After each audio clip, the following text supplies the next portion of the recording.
Hello guys, कैसे हैं आप लोग। होप कि आप लोग अच्छे होंगे।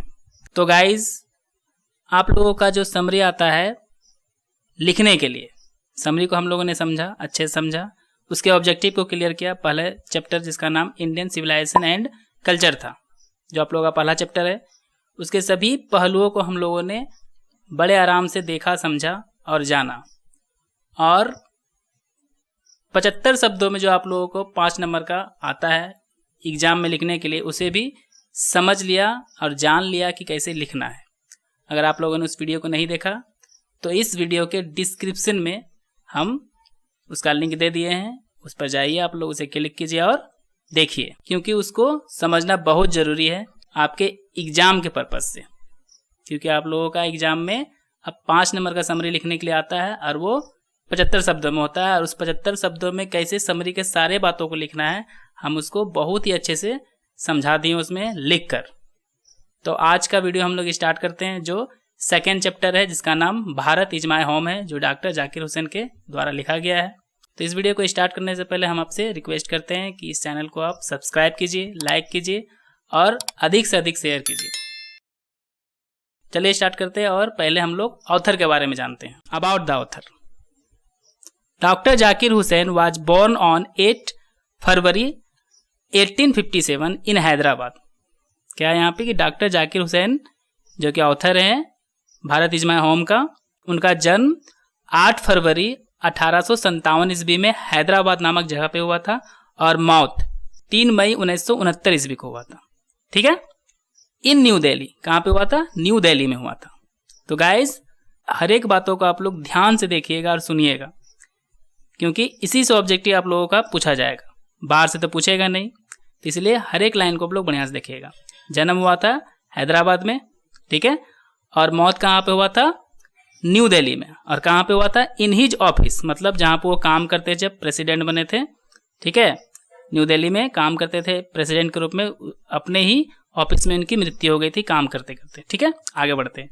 He became the 3rd president of India on 13 मई 1967, मतलब वो भारत के तीसरे प्रेसिडेंट बने थे।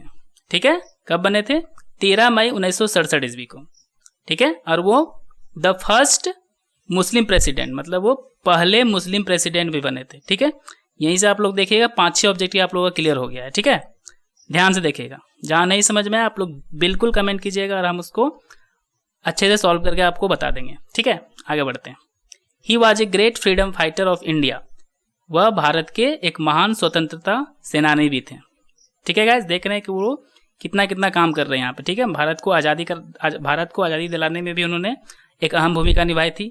ठीक है, एज वेल एज, साथ ही साथ अ ग्रेट एजुकेशनिस्ट, साथ ही साथ वो क्या थे गाइस? एक महान विद्वान भी थे।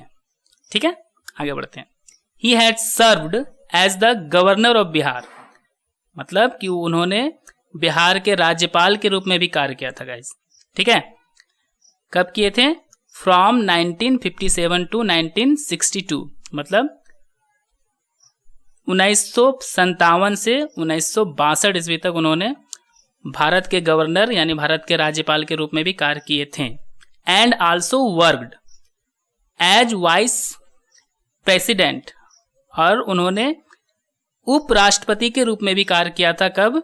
फ्रॉम 1962 टू 1967, 1962 से 1967 तक, और 1967 में ही वो राष्ट्रपति बने थे, है ना गाइस।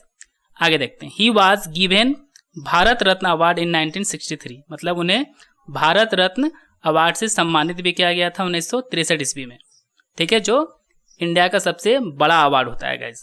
ठीक है, क्योंकि वो इतने महान व्यक्ति थे ही, तो उन्हें भारत रत्न तो मिलना ही था गाइस, है ना।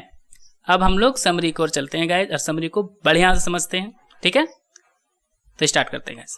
तो समरी में है the extract Bharat is my home, मतलब जो अंश है Bharat is my home, is taken from the speech of doctor Zakir Hussain, वह लिया गया डॉक्टर जाकिर हुसैन के स्पीच से। स्पीच मतलब क्या होता है? भाषण। मतलब ये जो हम लोग भारत इज माय होम पढ़ने वाले हैं, ये एक भाषण है, ये ऐसे नहीं है, ना ही स्टोरी है, ये एक भाषण है। ठीक है, आगे देखते हैं। ही डिलीवर्ड हिज स्पीच इन 1967, वह इस भाषण को 1967 ईस्वी में दिए थे।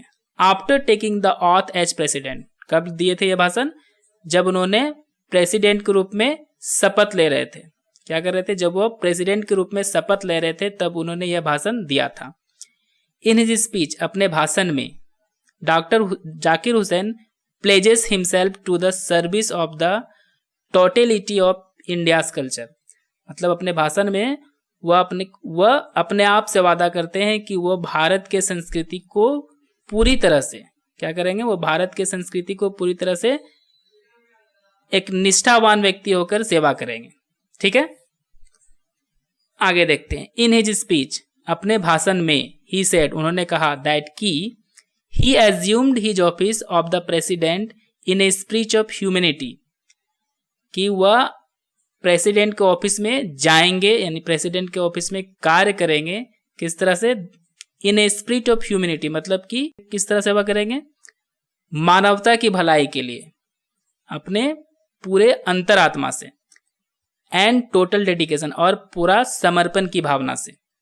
ठीक है गाइस, आगे बढ़ते हैं। He would be abide by the constitution of India. कहता है, कह रहे हैं यहाँ पे कि वह भारत के संविधान की पूरी तरह से सेवा करेंगे। मतलब कि वो अपना कोई भी कार्य संविधान के खिलाफ नहीं करेंगे, वो संविधान के अनुसार ही अपना सारा कार्य करेंगे।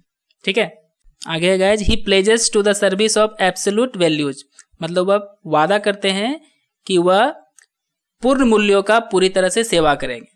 आगे बढ़ते हैं। The author in his speech, author अपने भाषण में, ऑथर कौन है यहाँ पे? Doctor Zakir Hussain. Has given the importance of the growth of national culture and national character. वह अपने भाषण में कहते हैं कि वह भारतीय संस्कृति और भारतीय चरित्र को, ठीक है, पूरी तरह से महत्व देंगे कि उसका विकास कैसे किया जाए, है ना।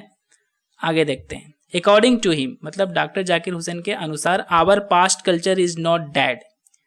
उनका कहना है कि हमारी जो पुरानी संस्कृति वो मरी नहीं है, एंड स्टैटिक, और स्थिर भी नहीं है। It is alive and dynamic, यह अभी जिंदा है और आगे चलते जा रही है।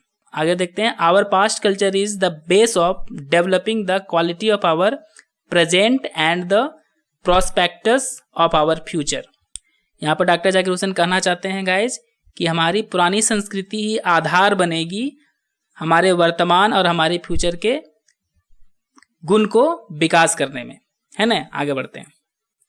Doctor Zakir Hussain in his speech pledges himself to the loyalty of our past culture. ये तो हम लोग जहाँ लाइन पढ़े ही थे, फिर भी बता देते हैं कि डॉक्टर जाकिर हुसैन अपने भाषण में खुद से वादा करते हैं कि वो पूरी तरह से वफादार रहेंगे अपनी पुरानी संस्कृति की। अपनी पुरानी संस्कृति मतलब भारत की पुरानी संस्कृति जो चलते आ रही है, उसके प्रति वो पूरी तरह से वफादार रहेंगे। आगे देखते हैं। He also pledges his loyalty to the country. He also pledges his loyalty to his country. वह ये भी वादा करते हैं कि वह अपने देश के प्रति वफादार रहेंगे, है ना गाइस। देखिए पहले के नेता कितने वफादार और कितने ऑनेस्ट होते थे, है ना। आगे देखते हैं। He promises to work for the welfare of its people. कहते हैं क्या, यहाँ पे वो वादा करते हैं खुद से कि वह भारत के लोगों के कल्याण के लिए कार्य करेंगे, है ना। Without distinction of caste, colour and creed, मतलब बिना भेदभाव किए। क्या चीज का भेदभाव? ना वो धर्म देखेंगे, ना रंग देखेंगे, ना ही चाल चलन देखेंगे, है ना। ये सब बिना देखे वो सिर्फ भारत के लोगों के विकास के प्रति कार्य करेंगे, यानी जात, धर्म और कलर, चाल चलन ये सब नहीं देखेंगे। ठीक है, तो प्रेसिडेंट गाइस कितने अच्छे थे वो। इस स्पीच में, इस स्पीच के द्वारा आप लोगों को अच्छे समझ में आ रहा होगा। आगे देखते हैं। ही फर्दर सेज, वह आगे कहते हैं कि the whole of Bharat is my home and its people are my family. की पूरी जो भारत है वह मेरा घर है और यहाँ के लोग मेरे परिवार के सदस्य हैं। ठीक है, अगर सभी नेता ये समझ लेंगे तो देश में जो स्कैम मतलब घोटाला वगैरह जो हो रहा है, ठीक है, ये सब नहीं होगा और इंडिया तुरंत डेवलप्ड कंट्री हो जाएगा गाइस। ठीक है, आगे देखते हैं। He pledges to make his home, वो वादा करते हैं कि वो अपने घर को अच्छा बनाएंगे। और उनका घर कौन है guys? Bharat. Strong and beautiful, कैसा बनाएंगे? मजबूत और सुंदर बनाएंगे। आगे देखते हैं, the people will lead a prosperous and graceful life, कि वो इस तरह भारत को मजबूत और सुंदर बनाएं कि यहाँ के लोग एक सुखद और प्यारा जीवन व्यतीत करेंगे, यानी जिएंगे, है ना। आगे देखते हैं, since our family is big, उनका कहना है कि चूंकि हमारा परिवार जो है, हमारा भारत का जो परिवार वो बड़ा है ना, we will have to labour hard, तो हमें कठिन परिश्रम करना पड़ेगा। तो बात बिल्कुल स्पष्ट है कि बड़ा परिवार रहेगा तो उसको चलाने के लिए कठिन परिश्रम करना ही पड़ेगा। आगे देखते हैं, each of us shall have to participate in building new life of the nature, क्या कर रहे हैं कि हम सभी को भाग लेना पड़ेगा प्रकृति को एक नया रूप प्रदान करने के लिए, क्योंकि हम लोगों का लाइफ प्रकृति पे ही डिपेंड करता है गाइस, है ना। आगे देखते हैं, ही सेज, वह कहते हैं, दैट की द सिचुएशन डिमांड्स, की जो स्थिति है वह डिमांड करती है, दैट की, दैट का मतलब क्या होता है गाइस, की we should work more and more, कि हमें अधिक से अधिक काम करना चाहिए। क्यों करना चाहिए, क्योंकि हमारा परिवार बहुत बड़ा है ना, यही डॉक्टर जाकिर हुसैन बोले थे। आगे देखिए क्या बोल रहे हैं, our work should be silent, sincere, solid and study, कि हम लोगों का काम किस तरह होना चाहिए, शांति से होना चाहिए, सिंसियर मतलब सच्चे रूप से होना चाहिए, सॉलिड कठोरता से भी होना चाहिए, एंड स्टडी, स्टडी मतलब क्या होता है गाइस, लगातार, मतलब जब तक काम को खत्म नहीं करेंगे हम लोग नहीं रुकेंगे। ठीक है, बहुत प्यारा प्यारा बात बोलेंगे डॉक्टर जाकिर हुसैन। आगे देखते हैं, अकॉर्डिंग टू द ऑथर, मतलब ऑथर के अनुसार, ऑथर कौन है, doctor Zakir Hussain, there are two aspects of work, कि काम का दो पहलू होता है, काम का दो आधार होता है। क्या क्या होता है, इंडिविजुअल एंड सोशल, एक होता है निजी, एक होता है सामाजिक, मतलब एक खुद के लिए हम लोग करते हैं और एक समाज के लिए करते हैं। आगे बढ़ते, a man should work for his personal requirement, कि एक व्यक्ति को अपने निजी जरूरत के लिए कार्य करना ही चाहिए। ठीक है, क्योंकि अब जब तक एक व्यक्ति अपना निजी जरूरत को पूरा नहीं करेगा तो उसका विकास नहीं होगा। A person should be free to develop his personal, physical and moral values under strict discipline, उनका कहना है कि एक व्यक्ति पूरी तरह से आजाद होता है अपना निजी, शारीरिक और व्यवहारिक चीजों का विकास करने के लिए, लेकिन एक कड़े डिसिप्लिन के तहत, है ना। मतलब ये सब काम को करने में, मतलब अपने विकास को करने में, चाहे किसी भी तरह का विकास हो, उसको किसी को डिस्टर्ब नहीं करना है ना, डिसिप्लिन के तहत करना है, ताकि उसका भी विकास हो और आसपास के लोगों का भी विकास हो। आगे देखिए क्या है, but an individual can not grow in full perfection without the help of society. देखो यहाँ भी बहुत प्यारा लाइन बोले हैं कि कोई भी व्यक्ति, यानी कोई भी निजी व्यक्ति अपना निजी विकास तब तक नहीं कर सकता है जब तक समाज उसका साथ ना दे, क्योंकि हम मनुष्य एक सामाजिक प्राणी होते हैं।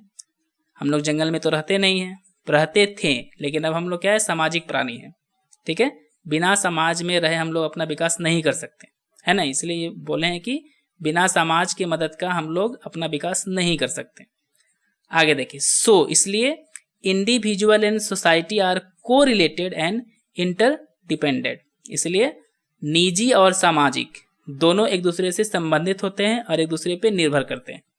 मतलब कि एक व्यक्ति का विकास तब तक नहीं हो सकता जब तक एक समाज का विकास ना हो, और एक समाज का विकास भी तब तक नहीं हो सकता जब तक एक व्यक्ति का विकास नहीं हो, क्योंकि व्यक्ति समाज का निर्माण करता है ना।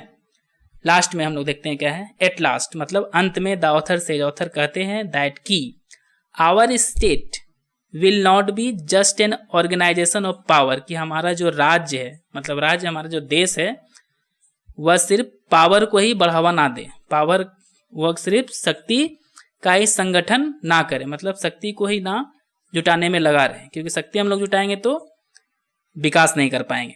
बट अ मोरल ऑर्गेनाइजेशन, लेकिन किसका मतलब ये विकास करे हमारा स्टेट, मोरल मतलब व्यवहारिकता को ज़्यादा ये ध्यान दे, उसका ज़्यादा विकास करे, यानी नैतिकता भी हम लोग बोल सकते हैं इसको, है ना। क्योंकि जब तक मनुष्य में नैतिकता नहीं आएगा उसका विकास नहीं होगा। आगे देखते हैं, टू महात्मा गांधी, मतलब महात्मा गांधी का यहाँ कहना था, क्या कहना था, स्टेट पावर और individual power should be used only for moral purposes. देखिए गांधी जी का यहाँ कहना था कि स्टेट पावर मतलब देश का जो शक्ति है और निजी जो शक्ति है उसका उपयोग सिर्फ और सिर्फ व्यवहारिक उद्देश्यों को पूरा करने के लिए ही करना चाहिए, है ना। यानी कि जितना अगर हम लोगों में शक्ति आ गया, चाहे शक्ति किसी भी प्रकार का हो, तो उसका व्यवहार हम लोगों को सिर्फ और सिर्फ अच्छे अच्छे व्यवहार में करना चाहिए, गलत व्यवहार में नहीं करना चाहिए। ठीक है, आगे देखते हैं। The author promises to devote his time to the welfare of the people of Bharat. Author last में भी वादा करते हैं कि वह भारत के लोगों के वेलफेयर मीन्स क्या होता है, कल्याण के लिए अपना सारा समय दे देंगे। तो गाइज देख रहे हैं आप लोग कि डॉक्टर जाकिर हुसैन कितने अच्छे व्यक्ति थे जो सिर्फ और सिर्फ भारत के बारे में सोचते हैं। तो अब गाइज आप लोगों को ये समरी अच्छे समझ में आ गया होगा। तो प्लीज़ आप इस वीडियो को देखें अच्छे से, इसे सब्सक्राइब करें, कमेंट करें, लाइक करें और शेयर करें। इसमें आप लोगों का नेट बर्बाद नहीं होगा, है ना। आप लोग सब्सक्राइब कीजिएगा तो मुझे मोटिवेशन मिलेगा, कमेंट कीजिएगा तो भी मुझे मोटिवेशन मिलेगा, और लाइक कीजिएगा तो भी मुझे मोटिवेशन मिलेगा। तो have a good day guys.